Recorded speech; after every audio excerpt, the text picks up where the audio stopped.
आमतौर पर सेना के उच्च अधिकारियों द्वारा प्रशासनिक सेवा के किसी अधिकारी का अभिनंदन नहीं किया जाता, लेकिन पिछले दिनों कुंभ की तैयारियों के दौरान प्रयागराज में अक्षय वट के पास जब भारत के army chief general Upendra Dwivedi ने एक युवा आईएएस अधिकारी को सम्मानित किया और मीडिया में वो खबरें प्रसारित हुई तो सभी का ध्यान उस युवा आईएएस अधिकारी की तरफ गया।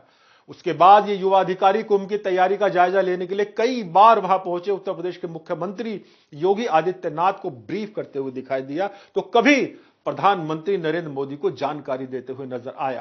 गाजियाबाद के सभी नागरिकों के लिए यह बात गौरव और सम्मान की है कि युवा आईएएस अधिकारी गाजियाबाद का रहने वाला है। प्रयागराज में नगर आयुक्त और स्मार्ट सिटी के चीफ एग्जीक्यूटिव ऑफिसर के रूप में तैनात इस युवा आईएएस अधिकारी के साथ जो एक और महत्वपूर्ण बात जुड़ी हुई है वो ये है कि इसके पिता और पूरा परिवार बाबा जय गुरुदेव में आस्था रखता है।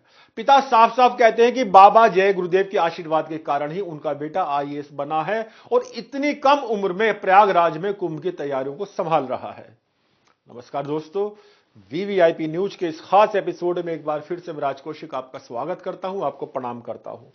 मित्रों, मैं जिन युवा आईएएस अधिकारी की बात कर रहा हूं उनका नाम चंद्रमोहन गर्ग है। वो गाजियाबाद में नेहरू नगर 3F राकेश मार्ग के रहने वाले हैं।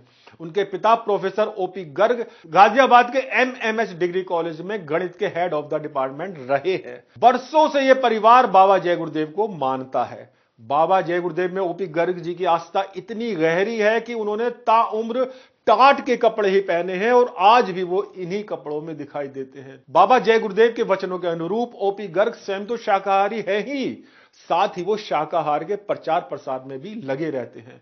इस समय स्थिति यह है मित्रों कि जब से प्रयागराज में कुंभ की तैयारी शुरू हुई है, जहां उनके पुत्र आईएएस अधिकारी चंद्रमोहन प्रयागराज और मेला क्षेत्र को संवारने में सुविधाजनक बनाने में लगे हुए हैं, वहीं ओपी गर्ग संगम पर आने वाले श्रद्धालुओं के बीच सुबह से शाम तक शाकाहार का प्रचार करते दिखाई दे जाते हैं। दोस्तों, प्रयागराज में इस समय कुंभ की तैयारियां जोर शोर से चल रही हैं। अनुमान है कि 45 से 50 करोड़ श्रद्धालु इस बार कुंभ स्नान के लिए पहुंचेंगे।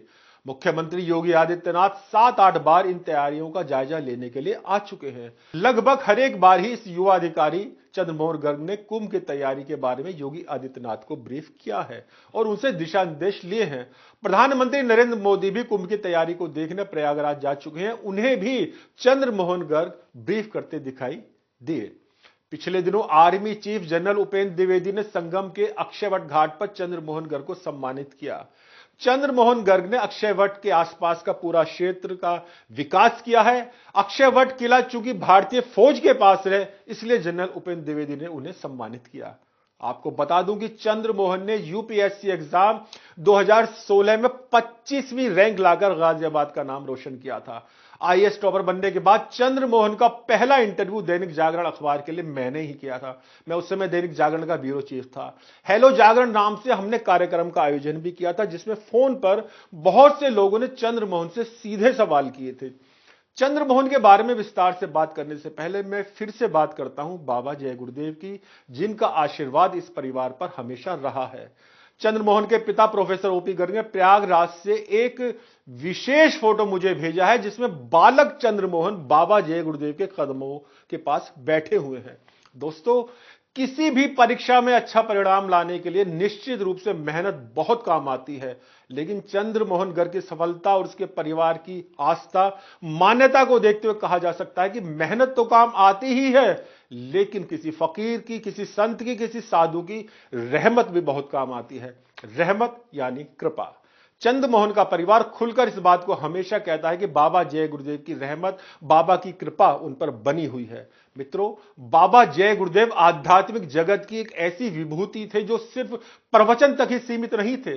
समाज में या राजनीति में कहीं कुछ गलत होता उन्हें दिखाई देता था तो उसके खिलाफ आवाज उठाते थे।